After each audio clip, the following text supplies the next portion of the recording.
What's up, fight fans? Welcome to Mr. Mustache MMA News. Today, I want to discuss last night's UFC 316 in its entirety. But before we get into it, don't forget to hit the like and subscribe button to continue getting more MMA content by yours truly. Help the channel grow. All right, guys, getting right into it. What an event. Merab defends his belt. Kayla and new Joe Pyfer looked human in victory. Patchy Mix did exactly what he said he was going to do, and he looked right past his opponent in Mario Bautista in a classic case of self-sabotage and putting too much pressure upon himself. Kevin Holland went right through Vicente Luque, tall, long, lanky, and found the Darce choke, something that Luque has done time and time again himself. What an event. So let's get right into it, starting from the top, right? Merab Dvalishvili submits Sean O'Malley. It was like a north-south choke in the third round. And I mean, where Merab just showed championship pressure, mentality, grinding, grit. Sean knew what was coming at him, still couldn't stop him. Sean had the whole backstory of kind of changing his whole life going into this fight, into this rematch, and it looked like he did, right? It looked like he was in good shape. But the one thing, like, and I noticed with a lot of athletes, you know, not even just in fighting, but when they have kids, they seem to like lose like that like fire killer instinct. It's just like they lose that little bit of an edge, right? Like Rory McDonald, I think, is a good example of that. And you just see that sometimes, or sometimes guys make it to the top, and it's hard. You know, it's a sport where you have to hurt people. You know, you have to be in that, like fight or flight, like do or die mentality, right? It is cage fighting at the end of the day. That mindset has to be there, right? And one thing I think I've talked about on this podcast before too, where it's like, I remember there's a time when Barry Bonds, if you guys don't know who Barry Bonds is, he's one of the greatest baseball players of all time, if not the greatest baseball player of all time. But he had an abrasive personality, very eccentric, caused problems with his teammates. His ego was definitely as big as his playing style, right? And at one point, the team got together and they said, Barry, we're going to trade you if you don't stop acting this way, right? If you don't start being a team player. So he calmed down, started acting like a team player. He shut up, stopped talking, stopped showboating. But guess what also happened? His numbers dropped. And eventually to the point to where the team went back to Barry and they said, hey, you need to go be Barry. And he went out and had to be himself to perform, right? So as Sean O'Malley tried to lose that sugar persona, it also could have been exactly what got him to the dance, where he maybe felt a little bit too lost within that character. I think that he still maybe not should have shed it completely, but have still been able to reel back in what once was. But not to take away from the victory of Merab Dvalishvili here, went out there and just put on a relentless pace, pressure, and eventually just broke Sean. Next fight, obviously, Corey Sandhagen. That's the fight to make. Corey was there. That's the fight to make. Corey's coming off the big win over Figgy. And that type of striking I'd like to see against the wrestling of Merab.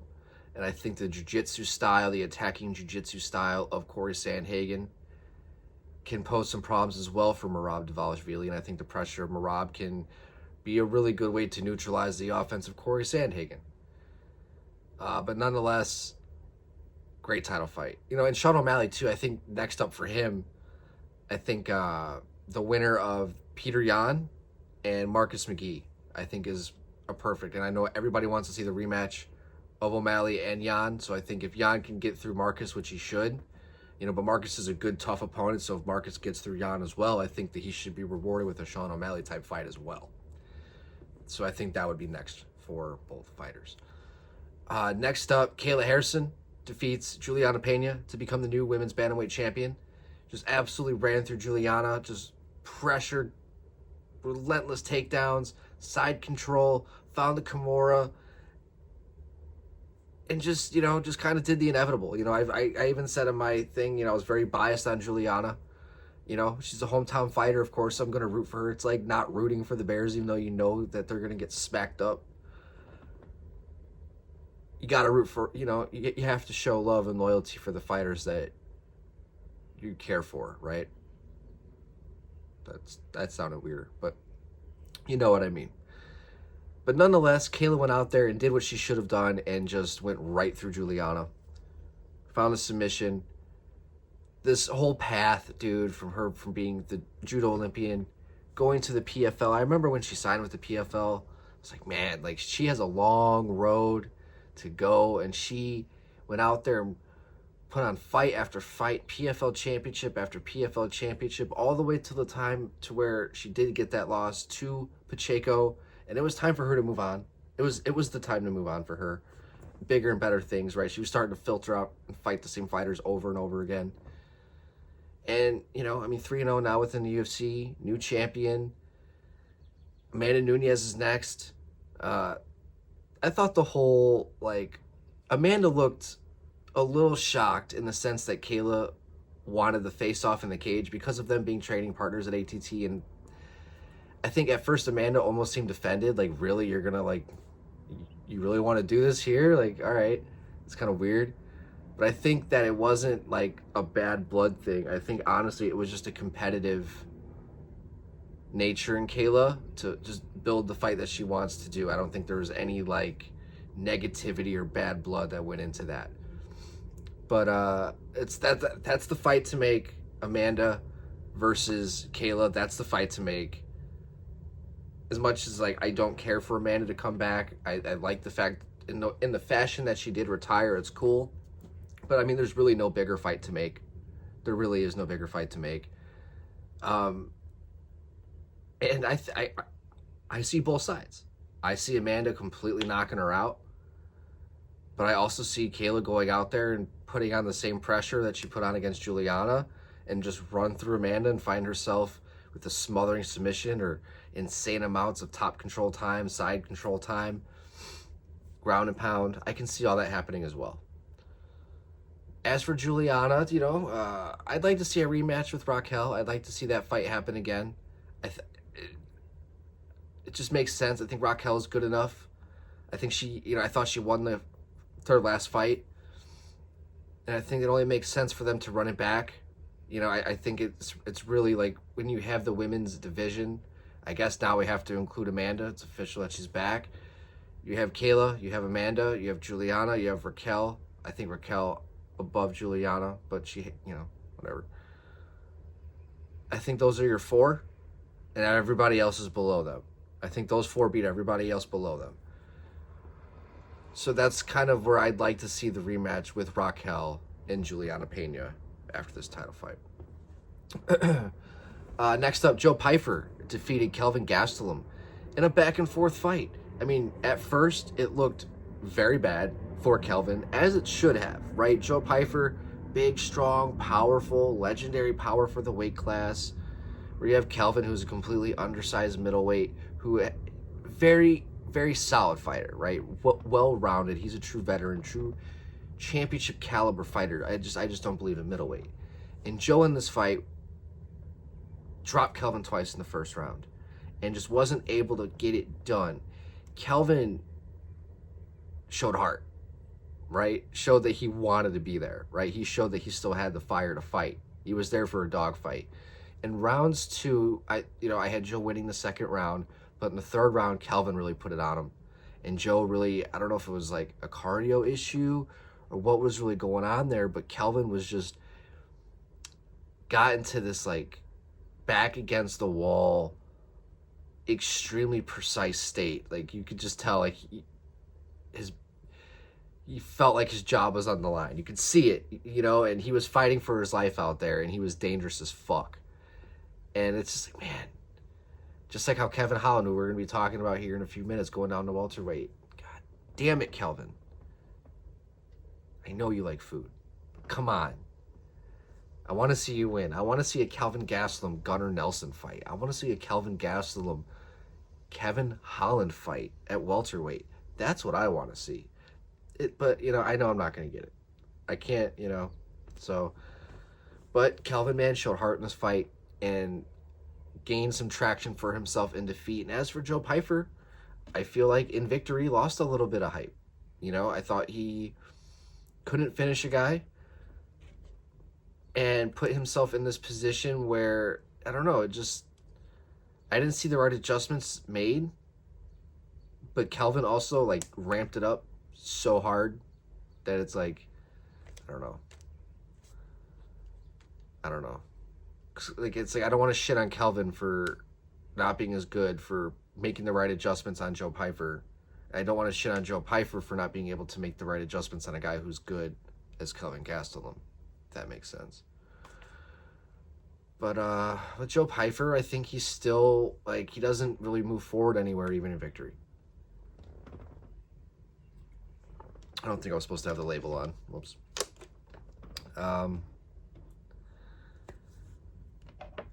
Next up, Patchy Mix loses to Mario Bautista in his UFC debut, in one of the biggest hyped UFC debuts in quite some time, probably since Michael Chandler, maybe Paddy Pimblett,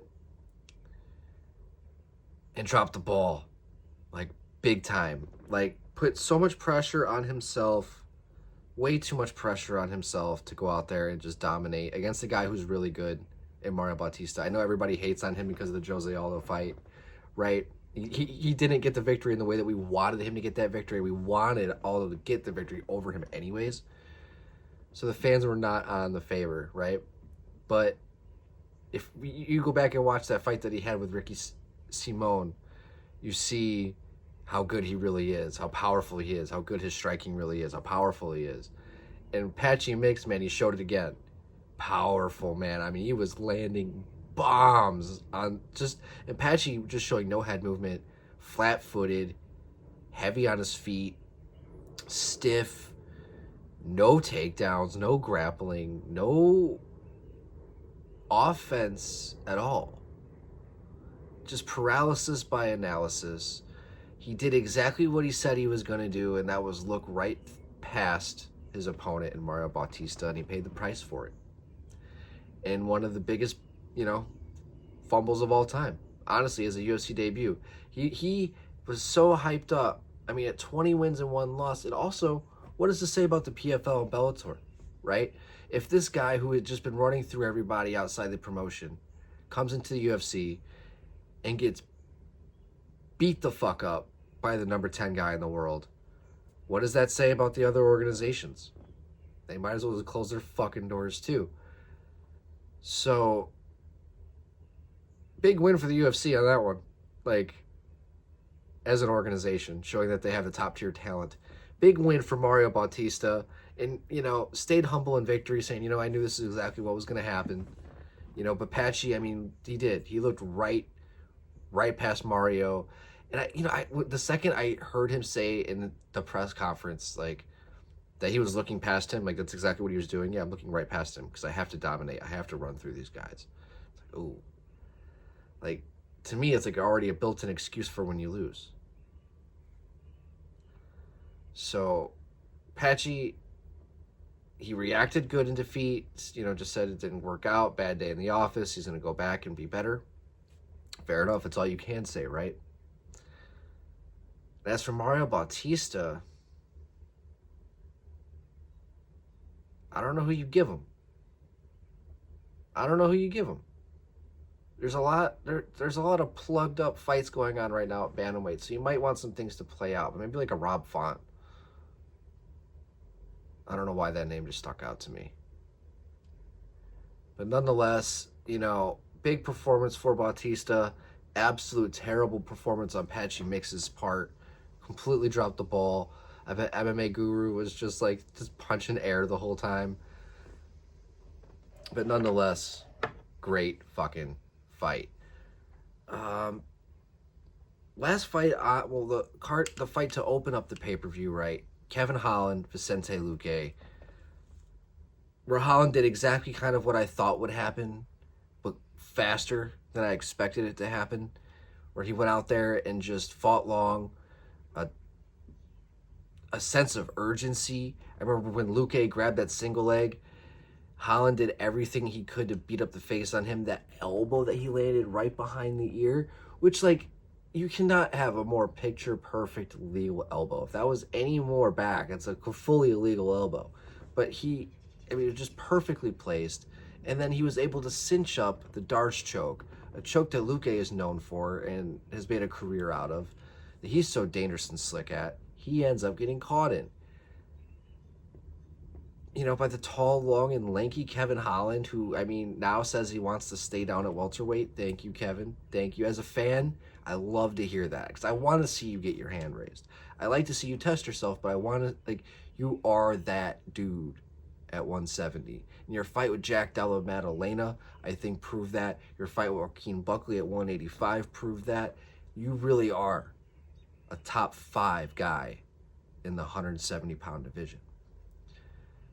And I think here, with how decisive he put away such a durable opponent in Luque, who has been getting put away a little bit more lately, seemed to have lost a bit of a step. The thing that has found him so much success is kind of failing him, and that's his chin. And he's taken time off. He hasn't been crazy active, but he is fighting tough opponents. He's not taking easy fights.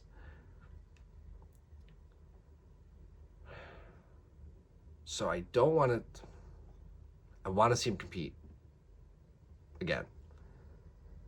I just don't know against who. Gunnar Nelson? I know I said Gunnar Nelson already today, but he lost to Kevin Holland last fight. So maybe take on Vicente Luque. Might be a good one. Next up, Joshua Van. And hey, I got to give a shout out because, I think 10% of my subscribers are Joshua Van fans. And, I got to give a lot of love to this guy. And he looks better and better every single time. Went out there and just put on a showcasing performance against Bruno Silva. Phenomenal boxing. And, his ability to switch it up, right? Now, he was struggling a little bit when they were at kicking range.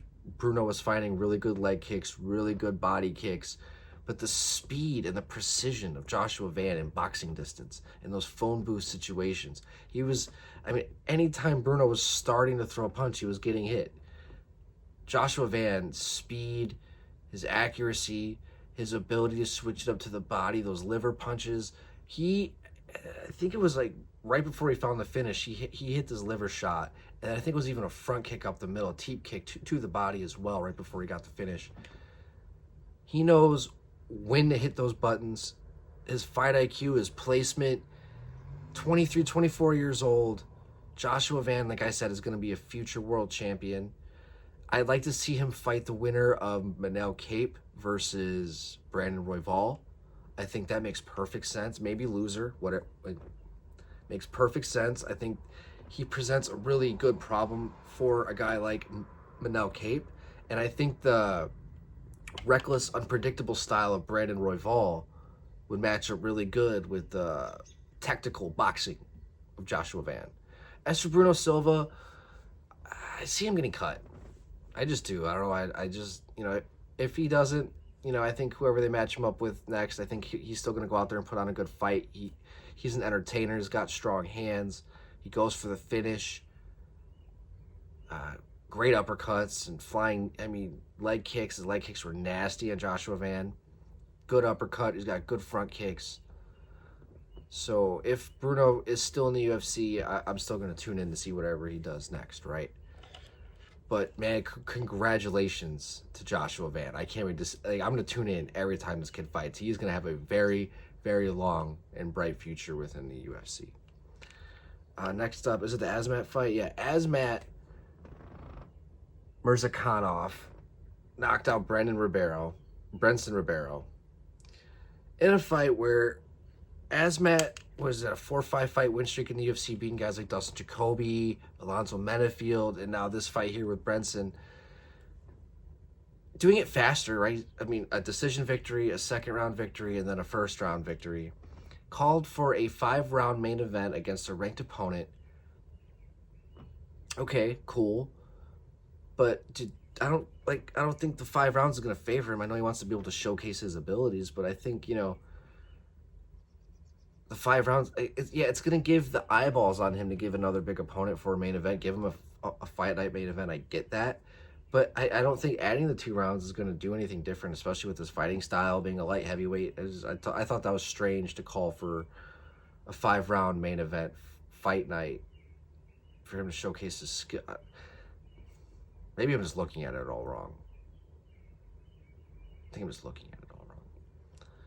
But the dude, he's that dude. He's really good. Great kickboxing. Dangerous as ever. Shells up, good defense. Just big victory over a guy like Ribeiro. But yeah, I think give him the main event. Against who? I don't know. I don't know why I keep thinking of Dustin Jacoby rematch. I don't know why I keep talking about rematches today. I'm about people getting second chances, I suppose. Feeling a little forgiving. Ah, man, yeah, next up. Cortez Acosta defeated Sergey Spivak by controversial decision in a fight where, he was given 30-27. I think he even won by unanimous decision. In a fight where I thought Sergey won. I forgot which round that I thought that Waldo won. I gave him 1 round. But I thought Sergey Spivak went out there, marched forward, and just fought a better fight. And I remember everybody else saying it online too. So I thought that was strange. The crowd booed, so I thought that was kind of validation. But see, when you have fights like this, it really does make me think the commission's just up to shit. It's not that they're bad judging. I think that they really do have an agenda. Sergey Spivak is not a guy you want to market. He's not someone you want to advertise. He's not someone that you're going to want to appease to the American crowd. But a guy like Waldo Cortez Acosta,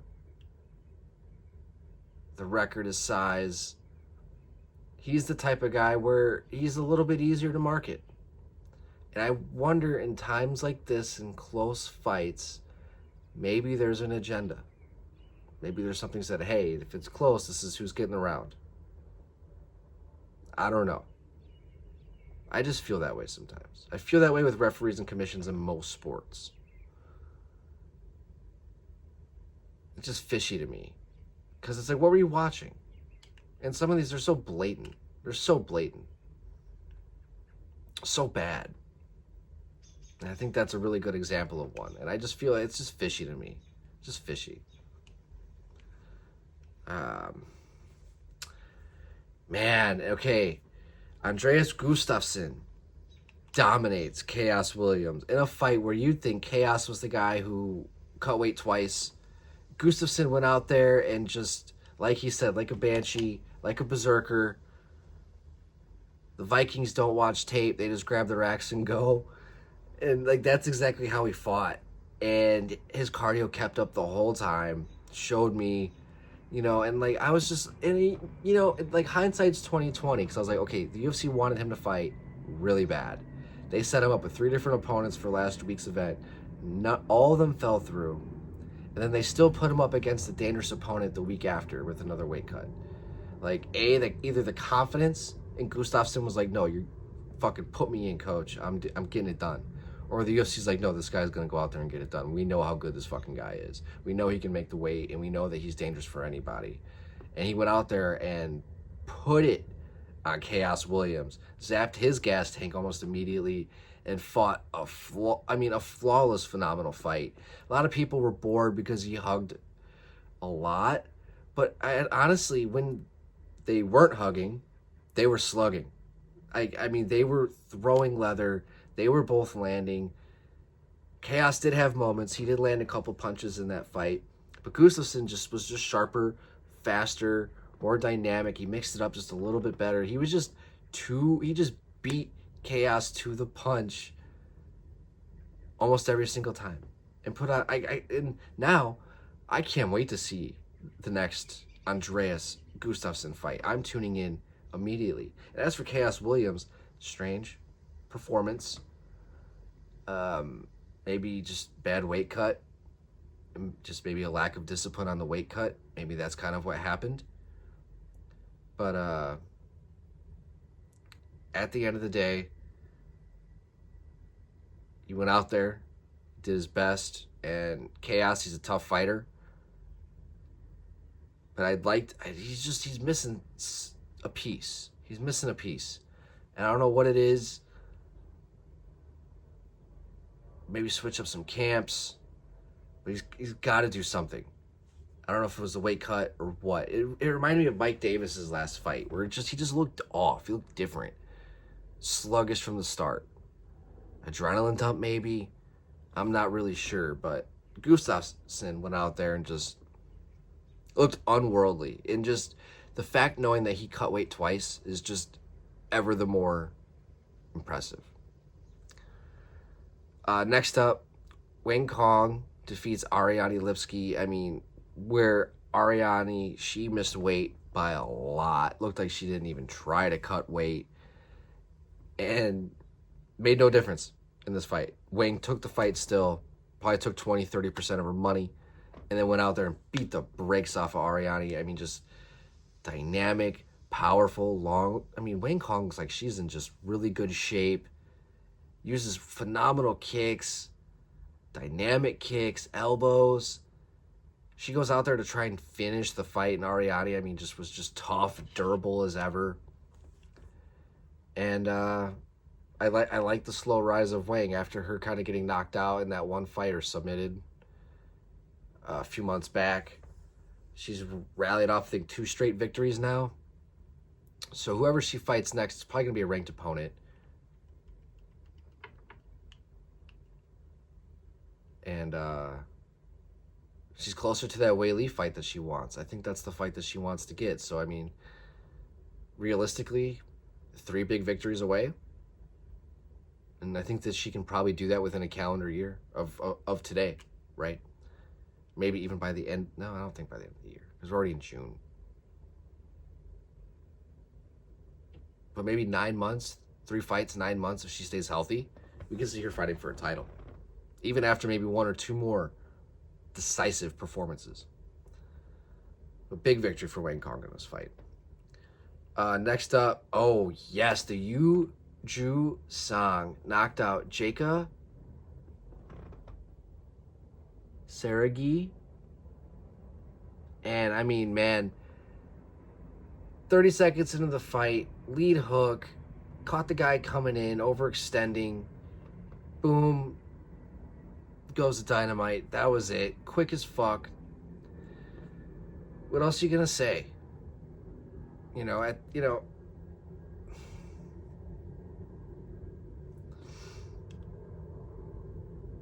I mean, it was a great victory. I really have nothing to say over that. I don't know too much about the guy, especially at this level. Good performance, good debut, 28 seconds. You're gonna get lined up now with a tough killer. It's funny with debuts like that happening, because it's like, yeah, you showcased how dangerous you are, but you didn't really showcase like how much you can take, your heart, your cardio, if you can battle through adversity. We haven't seen that yet, right? So yeah, we saw a quick decisive victory, but at the other end, there's still plenty to see from Ju. Next up, Quillen Salkilled, is that how you say his name? Salkilled. I mean, looked great for the first 2 rounds in that fight. And I feel like he was just so tired of beating Yanal's ass that Yanal, who, I mean, is a tough guy. I mean, he's built like a brick shit house, right? He was still tough as shows. Tough, dangerous, durable, just like a fucking wrecking ball. And where Quillen couldn't get the knockout victory, you saw like, well, fuck, like just the cardio eventually. He just got so tired of beating the guy up that by the time that 3rd round kind of kicked in, Yanal was just kind of like, all right, it's my turn now, and was able to go out there and get that 3rd round victory. Not like he won the 3rd round, but he, So with a guy like Quillen, I don't know. Still a big victory. But I don't know. These early prelims, aside from the Wayne Kong fight, it's just like you don't see enough because it's like it's still like they're almost like contender series fights. I feel like I'm still watching an LFA fight, right? These guys are still in prospect mode. But hey, you know, big victory for Quillen. And as for his opponent, showed heart, looked good he looked good in defeat, right? Because he showed good chin, toughness. He's gonna stay in the fight. He puts on a show. That's something. I mean, those are all boxes that the UFC want you to check off, right? And then last but not least, I mean, to start the fight, to start the night, you have Markel Medeiros, who went out there and just he looked like a fighter, right? He looked like a high-level fighter. He was making good decisions, fighting off of his back foot very well, dangerous, good wrestling, and just put it out on his opponent for 15 minutes and looked confident, looked like he was ready for the moment. The lights weren't too much for him. And again, like I said about Quillen, cool, you passed your first test, but now, you know, it's the UFC. You have to learn on the job. A lot of these young guys, these young prospects, it's quite literally learning on the job in one of the most do or die professions that you can have. But guys, that's going to do it for today. I love to hear your guys' thoughts. If you guys have still made it to the end of this video, sorry about these late prelims. I don't know. I really had nothing really much to add on those, so sorry about my lack of energy there. But if you guys are still, you know, don't forget to hit that like button. If you guys haven't already, don't forget to hit that subscribe button. Don't forget to share this with your friends. Keep the community growing. We had a big night, about 50 subscribers the other day. That's big for me. It was a big milestone. I hit 500 subscribers yesterday. I think we're at like 532 right now. So let's keep this growth going so I can quit my day job one day. But guys, that's going to do it for today. Mr. Mustache, MMA News out. Let's fucking go, fight fans.